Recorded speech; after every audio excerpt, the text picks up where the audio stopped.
my Drake, my OT Genesis, but the ghosts is the niggas you can't talk about. The songwriters is the ones you can. Yeah. So it's like you get more money doing that than actually being the nigga that they see on Instagram flossing. Singing a song or rapping a song. Like I say, it'll hurt you because everybody love your song and they don't know you did it. Yeah. But you ain't your kids ain't hurting your bills. You gotta look at the bigger picture. Yeah. So that's what it comes down to, man. Like you can't see like DMX say you can't always believe what you see. Even salt look like sugar. It sure do. And an oatmeal raisin cookie will look like a chocolate chip cookie in a heartbeat. Hey, man. Some niggas don't know the difference between raisins and chocolate chunks. It will piss me off. I'm trying to tell you. You'll pick up the wrong one, and when you bite into it, you'll be like, what the hell is this? Throw that cookie back at that cork across the counter. Yeah, but I mean, it's too late. You spent your money. See what I mean? That is true. You know what I'm saying? It's like, it kills a white man to come home and hear Julia, and no offense to my girl Julia, but that's the first white girl name that comes to mind. Yeah. It hurts Bill to come home and hear Julia pumping my bitch bad and booty. It pisses him off. But to Jimmy in the Hollywood Hills, it pisses him off, but the double entendre comes in because he has an investment into the music industry. And that's a whole nother conversation. So it pays Jimmy bills in Hollywood, but it pisses Bill off in South Carolina. So that makes Bill hate the young nigga next door that's always bumping this shit and probably fucking his daughter. And then that makes Jimmy hate the little kid that keeps popping up from the swap meet in the hills. But then it makes him accept that kid because he got money into the bullshit. So it's like, man, we got to keep this going. Yeah. You know, like they say, record labels invest in prisons. So the more bullshit music we make to corrupt these young niggas, the more young niggas we get in these prisons. And that's the cycle. Everybody keep making money. The record label keep making money. There's more money to put in the prison. Prisons keep more money. There's more niggas that they getting in prison. And the more niggas they put in prison, the more money they make. We pay taxes to prison. We do. Like, once I get my royalty check, my publisher checks, my checks back, you know the taxes that they take out? Oh, they gonna take out a bunch. And I get more taxes taken out of, I've worked jobs. Let's not get it twisted. Nah, I done did everything from clean toilets to motherfucking flip burgers. And working plants. Bringing home that thing. I done did it all, but they take more money out of your taxes when you're an artist because you're a sole proprietor versus when you working for somebody. So it's like, when you a sole proprietor and you a no limit, you know how hard they was hitting Master P for taxes? Versus how hard they would probably hit Cash Money after they actually sold into Universal. You see what I mean? Because it's like, well, even though he getting a lot of money, he done sold into us. Whereas Master P, he getting money, but he ain't sold into them. He working with them. Yeah. So it's like, man, we gonna hit you harder, nigga. We gonna hit you harder. Uncle Sam gonna hit you hard. Why you think niggas like Wesley and Lum was like, man, I'm not paying these taxes? But then they want to throw you in jail when you don't pay them. And the IRS is owned by Europeans. That's some whole other shit. So General Electric owns the music industry. So if we don't have General Electric, we can't record this fucking show. Because once that computer go dead, once this shit go dead, how you gonna charge your shit back up? Don't have a way. General Electric owns the music industry. You don't believe me? Google it. Niggas talking Illuminati, and they don't even know what Illuminati was first for. Niggas talk Masons. They didn't know that black men were Masons. We built the pyramids. So all this shit goes so deep To where that make an 18-year-old nigga not gonna listen to this shit, man. Bro, chill, bro. You preaching. They don't like to hear that. Nah, but 10 years later, they gonna wish they heard it when they broke down and out and they looking back saying what they was. Yeah. They don't like to hear the truth, though. That's like you said with the Illuminati and the Masons. People with that, they just run off what they hear other people conspiracy theories, the watered down so YouTube they just follow videos. Yeah, or like she texts me a couple of shit like, y'all see my dude, he on this 666 shit with this whoops, what's going on? And I mean the 666 shit do mean the whole neutrons and protons, the whole knowledge of stuff, all that good shit, but they not using it for that. They not using it for that. They not using it for that. They using it for the wrong things. I bet you if you really ask them niggas what they really want to know. But niggas just, it's like South Carolina. We have a bad habit of following shit. Mm-hmm. So it's like if Chicago and Atlanta do it, we gonna follow and do it too, man. I remember in 08, South Carolina niggas was talking like they was from Chicago. Niggas was saying "oh block." Like what? Like, you know what I'm saying? I had some Chicago niggas like, yo, man, what the fuck going on with y'all niggas, man? You know what I'm saying? Like, you know, so, hey, man, I'm blessed just to be plugged in to all the things I'm plugged into, just to be able to speak this. You know what I'm saying? And this all goes into the mixtape that led you to me, which is Babylon.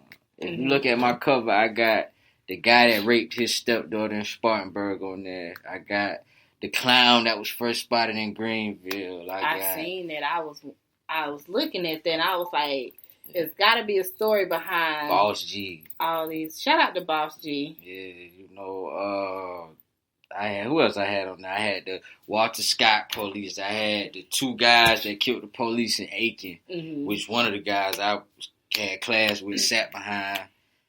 I had a lot of South Carolina people on there. And they all did bad shit, you know, except like the little kid that got killed at Anderson. I had him on there. But I had the two kids that killed him. Yeah. I had him on there, but I had the two kids that killed him too. I had Dalen Roof, obviously. That's Babylon. All this shit tie into Babylon.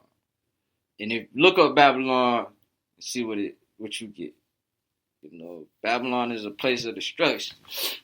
You know what I'm saying? And all this shit wrap up to Babylon, man. Like, I'm glad I ain't one of these niggas that all I got to talk about is a mixtape. Yeah.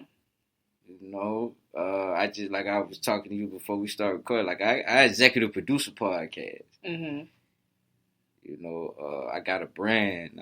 You know, I got a lot of other shit going on. So, you know, a lot of people be like, oh, man, niggas don't know you. You ain't this, you ain't that. What you taking a break for? You ain't that. And it's like, man, shit. That transition. You know, I love Black Zack and I love Mo Beats and them niggas, but I love Don Dada from Greenville. I see Birdie and Montfort. I see the shit, but it's like some niggas in Columbia don't even know who Black Zack is.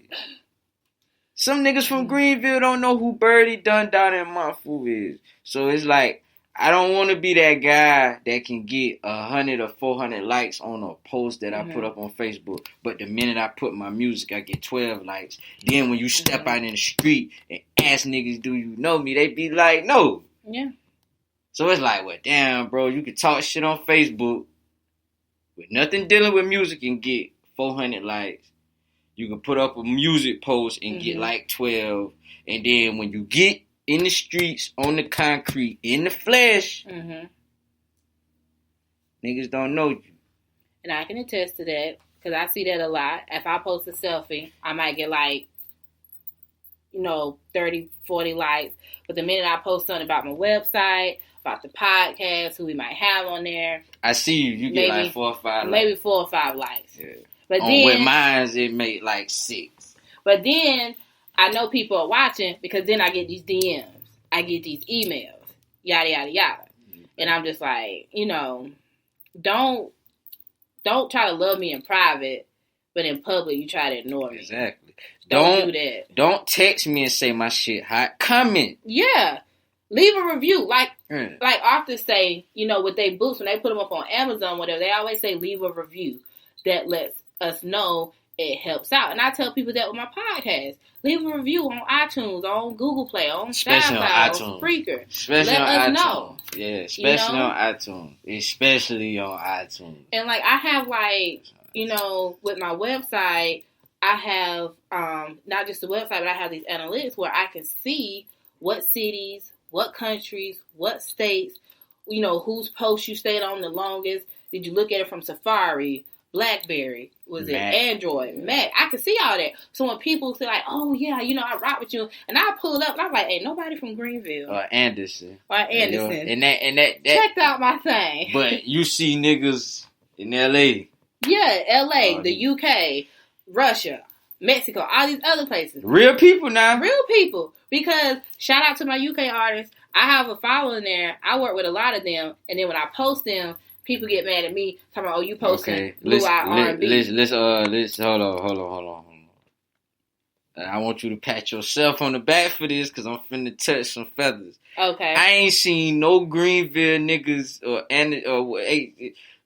okay. I just really knew about the Aces. I'm from South Carolina, and all I knew was 803. Yeah. Swear to God, I didn't know. I knew Charleston. I didn't know 843. I didn't know area codes. I didn't know nothing about the 864 though. Period. I found out about 864 by way of Greenwood, and then I started to learn about other areas, like when we came to play Spartanburg High in high school football, just little shit like that. Yeah. Skipped over Greenville. Ain't no shit about Greenville till like 2015 type shit. But the fact that I don't see no Greenville artists on y'all platform, but I see artists from other cities and states. Like, I think just last week y'all had some guy, was he from like LA or somewhere? It was some guy, y'all had a guy. And I think he was a singer. Or some, might have been Devin Hill. I mean, it was a guy though. Did he have like braids or something? Braids, Scandalous DeLeon. He's from Texas. Yes. And we honestly, like, Fierce's Corner is mine. It's separate from the Sessions podcast. That's me and Imperial. Shameless plug. I came up with the thought of the podcast and I brought in Imperial. But they're separate. But I do, like, no one from around here I have on there. Yeah, everybody's from other cities, other states. How can they come at you and hit you with this? Oh, y'all just... but they do. That's bullshit. They do. Y'all, okay, well, let's put this on the record. Y'all niggas need to stop that shit. And I agree. It's a lot of fake love. Fake love. Niggas was doing JJ this way, man. Niggas wasn't fucking with JJ till JJ got in the position. I came in the city. I started fucking with JJ. I said, let me put it this way. I was the nigga that JJ was having conversations with 2-3 o'clock in the morning about how he used to be on Spartanburg radio, or how he had his own radio station, or how he did this and did that, but they tricked him out of his position. They played him, and then but look how he came back though. Yeah. Look how he in his position now, and now all these niggas sack ride. Yeah. All these niggas. Everybody want to be on 96.3. When I first got to Greenville, 96.3 was not... I don't even think they was playing hip-hop then. I was hearing people talk ish about 96.3 when they first started, talking about... Because JJ used to be on 107.3. Yeah, Spartanburg. And then, when that went away and then they started talking about 96.3, I started hearing people talking ish about it. And then, once it started popping and it grind came and this and that. And then now all of a sudden, but that's how it is, I have accepted the fact that these people around here won't truly support me, and I use quotation marks, or truly love me until maybe my star has gone up a little bit higher and they feel like I can really do something for them. Not really knowing that I could do something for them right now because of the people that I work with behind the scenes. But you know something, though? Back when Charlamagne lived in Columbia. Shout out to Charlamagne the God. I love him. Yeah, it's fucked up that he got one of the best-selling books on the New York Times. And niggas still ain't talking about South Carolina. No. Nigga still ain't talking about. I mean, everywhere he go, he say South Cat. He do. He represents South Carolina. You always hear him when someone calls into the Breakfast Club, because I listen to him. If they say they from Charleston or whatever, he shouts out 843, 803, 864. He had a hat on in the videos. He